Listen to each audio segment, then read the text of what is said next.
This channel does not promote any violent, harmful, or illegal activities. All content provided by this channel is meant for an education purpose only.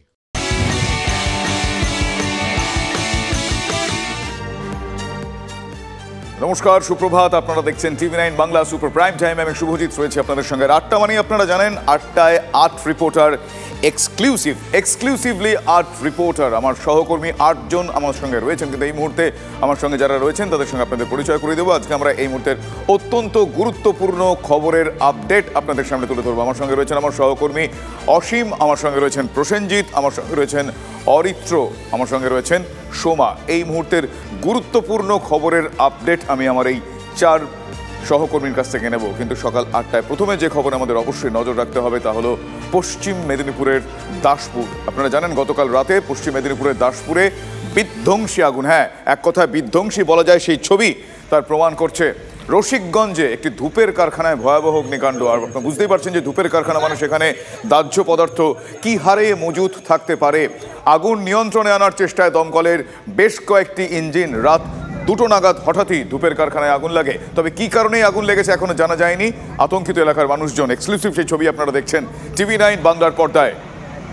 আমার সহকর্মী অসীম বেরা এই মুহূর্তে রয়েছেন আমার সঙ্গে সরাসরি। অসীম, এখনো পর্যন্ত কি পরিস্থিতি?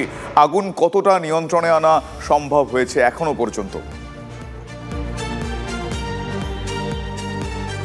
দেখো শুভজিৎ, একেবারে, কারণ ইতিমধ্যে শুধু পশ্চিম মেদিনীপুরে যে সমস্ত পশ্চিম মেদিনীপুর, গড়বেতা, পাঁশকুড়া, বিভিন্ন এলাকা থেকে দমকলের 5টি ইঞ্জিন এসে পৌঁছেছে।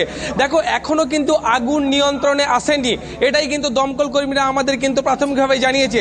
দেখো শুধু তাই নয়, এই ধূপের কারখানা, এই ধূপের কারখানা কিন্তু এলাকার হাজারো মানুষ এর উপরে কিন্তু তারা নির্ভরশীল, তারা এখান থেকে জীবিকা নির্বাহ করত। যত বেলা গড়াচ্ছে প্রচুর মানুষ এখানে জমায়েত হচ্ছে, বিশেষ করে মহিলারা কান্নায় ভেঙে পড়ছে। তারা যেটা বলছেন এবার তাদের কি হবে, তার কারণ এই ধূপের কারখানার উপরেই তারা কিন্তু নির্ভর করত। প্রতিনিয়ত এখানে হাজার মানুষ কাজ করত। দেখো ইতিমধ্যে এই দমকলের যে দপ্তরের কর্মীরা এসেছে, দমকল এসেছে, এলাকার মানুষজন তারা পাম্প চালিয়ে আগুন নেভানোর চেষ্টা করছে। রাত 2টো থেকে আগুন লেগেছে, এখনো কিন্তু আগুন আয়ত্তে আসছে না দমকলের। এলাকার মানুষজন যারা তারা বলছে ইতিমধ্যে 2টো পার্শ্ববর্তী যে পুকুর রয়েছে সেই পুকুরের জল প্রায় শেষের মুহূর্তে, জলেরও একটা কিন্তু সমস্যা দেখা দিতে পারে, এরকম কিন্তু জানা যাচ্ছে। দেখো দমকল দপ্তরের কর্মীরা আগুন কি কারণে লাগবে। ধন্যবাদ অসীম। আমি কথা বলছিলাম আমার সহকর্মী অসীমের সঙ্গে। দাসপুরের এই আগুন যেখানে লেগেছে সেই আগুন নেভাতে পুকুরে পাম্প বসানো হয়েছে। পুকুরের জল কমতেই মাছ ধরার ধুম লেগে গিয়েছে সেখানে। সাত সকালে পুকুরে মাছ ধরার সেই ভিড়, সেই ছবিও এক্সক্লুসিভলি আপনারা দেখছেন এই মুহূর্তে টিভি9 বাংলার পর্দায়।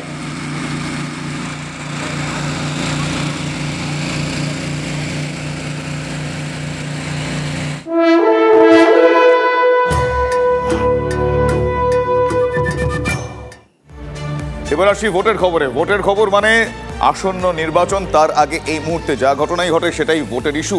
তাই শিলিগুড়িতে মমতা বন্দ্যোপাধ্যায়ের কর্মসূচি, সেখানে কিছু কাটছাট করা হয়েছে। আপনাদের আমরা জানিয়েছিলাম ফুলবাড়ি থেকে পরিষেবা প্রদান সভা বাতিল করা হয়েছে। শিলিগুড়িতে সিএএ এর প্রতিবাদে যে মিছিল করার কথা ছিল সেই মিছিল জানা যাচ্ছে সকাল 9:30টায় সাংবাদিকদের মুখোমুখি হবেন তৃণমূল সুপ্রিমো মমতা বন্দ্যোপাধ্যায়। উত্তরকন্যা স্টেডিয়ামে সভা করবেন মমতা বন্দ্যোপাধ্যায়। সেই সভামঞ্চ থেকেই পরিষেবা প্রদান। এরপরে তিনি কলকাতায় ফিরবেন। আর কি কর্মসূচি আজ মুখ্যমন্ত্রীর রয়েছে আমি একটু বিস্তারিতভাবে জানবো। আমার সহকর্মী প্রসেনজিৎ বেরা রয়েছেন এই মুহূর্তে আমার সঙ্গে সরাসরি। প্রসেনজিৎ, আজ কি কর্মসূচি রয়েছে, কি বাতিল, একটু ইন ডিটেইল জানতে চাইবো।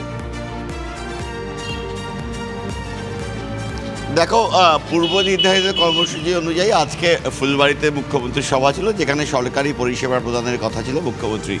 সেই সভা বাতিল হয়েছে। এর পাশাপাশি গত 2 দিন ধরে আমরা দেখলাম যে মুখ্যমন্ত্রী মমতা বন্দ্যোপাধ্যায় এই যে সিএএ চালু হলো তার বিরোধিতা করছিলেন। গতকাল দলের তরফে ঘোষণা করে দেওয়া হয় আজকে শিলিগুড়িতে পদযাত্রা করবেন মমতা বন্দ্যোপাধ্যায়, এবং সিএএ বিরোধী পদযাত্রায় উত্তরবঙ্গের বিভিন্ন কমিউনিটির মানুষজন থাকবেন। কিন্তু গতকাল রাতের দিকে জানিয়ে দেওয়া হয় সেই পদযাত্রা বাতিল করা হচ্ছে। আজকে যাবতীয় কর্মসূচি বাতিল। তবে কলকাতা ফেরার আগে এই যে পরিষেবা প্রদানের যে মূল অনুষ্ঠান হওয়ার কথা ছিল, তাতে যারা পরিষেবা প্রাপক সেই প্রাপকদের একটা অংশকে উত্তরকন্যায় ডাকা হচ্ছে, সেই অডিটোরিয়ামে মুখ্যমন্ত্রী উপস্থিত থেকে সেখান থেকে তিনি পরিষেবা দিয়ে দ্রুততার সঙ্গে কলকাতা চলে যাবেন। কেন হঠাৎ করে মুখ্যমন্ত্রী দুটো কর্মসূচি বাতিল করা হলো? কেন তড়িঘড়ি মুখ্যমন্ত্রী উত্তরবঙ্গে আসার পরেও আজকে ফুলবাড়িতে সভা হচ্ছে না, যেখানে সেই সভা মঞ্চ থেকে শুরু করে যাবতীয় প্রস্তুতি সম্পন্ন হয়ে গেছিল? তার কোনো উত্তর দলের তরফে মেলেনি। শুভজিৎ। ধন্যবাদ প্রসেনজিৎ। আমি কথা বলছিলাম আমার সহকর্মী প্রসেনজিৎ চৌধুরীর সঙ্গে। অন্যদিকে সংশোধিত নাগরিকত্ব আইন, এই সংশোধিত নাগরিকত্ব আইন নিয়ে ভারতীয় মুসলিমদের ভয় দূর করতে বিবৃতি জারি করেছে কেন্দ্রীয় স্বরাষ্ট্র মন্ত্রক। এই বিবৃতিতে স্পষ্ট করা হয়েছে দেশের 18 কোটি মুসলিম নাগরিকের ওপর এই আইনের কোনো প্রভাব পড়বে না। সিএএ অনুযায়ী কোনো নাগরিককে কোনো রকম নথি দেখাতে হবে না, স্বরাষ্ট্র মন্ত্রকের দাবি। সংশোধিত নাগরিকত্ব আইনের 6 নম্বর ধারা অনুযায়ী বিশ্বের যে কোনো প্রান্তের মুসলিমরা ভারতীয় নাগরিকত্বের জন্য আবেদন করতে পারেন। আমার সহকর্মী অরিত্র রয়েছেন, অরিত্রর কাছ থেকে ডিটেলে জানবো এই বিষয়ে। অরিত্র, এক্স্যাক্টলি এই ভয় দূর করতে, বিশেষত মুসলিম নাগরিকদের ভয় দূর করতে কি বলা হয়েছে?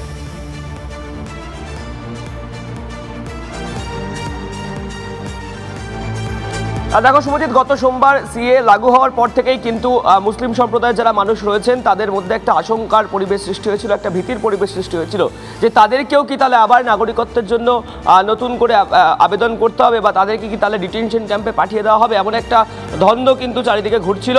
এবং তার মধ্যেই গতকাল রাত্রে কিন্তু স্বরাষ্ট্র মন্ত্রকের তরফ থেকে সাফ জানিয়ে দেওয়া হয়েছে যে এই সিটিজেনশিপ অ্যামেন্ডমেন্ট অ্যাক্ট অর্থাৎ সিএ এর প্রভাব ভারতীয় মুসলিমদের উপর পড়বে না।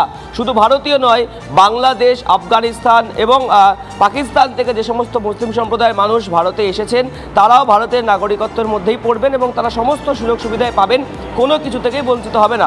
এবং যেমন তুমি বলছিলে যে ভারতীয় নাগরিকত্ব আইনের 6 নম্বর ধারা, সেই 6 নম্বর ধারার অধীনে প্রত্যেকটি মুসলিম, বিশ্বের যে কোনো প্রান্তের মুসলিম সম্প্রদায়ের মানুষ তারা ভারতের নাগরিকত্বের জন্য আবেদন করতে পারবেন। এবং সমগ্র দেশ জুড়ে যে 18 কোটি মুসলিম সম্প্রদায়ের মানুষ রয়েছে তাদের কাছে এই সিএ চিন্তার কোনো কারণ নেই, কারণ এই সিএ এর প্রভাব তাদের উপর কোনোভাবেই পড়ছে না, এমনভাবেই কিন্তু বিবৃতি জারি করে দেওয়া হয়েছে স্বরাষ্ট্র মন্ত্রকের তরফে। এবং সেই বিবৃতি জারি হওয়ার পরে কিছুটা হলেও আশ্বস্ত কিন্তু ভারতীয়। ধন্যবাদ অরিত্র, ধন্যবাদ। আমি কথা বলছিলাম সহকর্মী অরিত্রর সঙ্গে।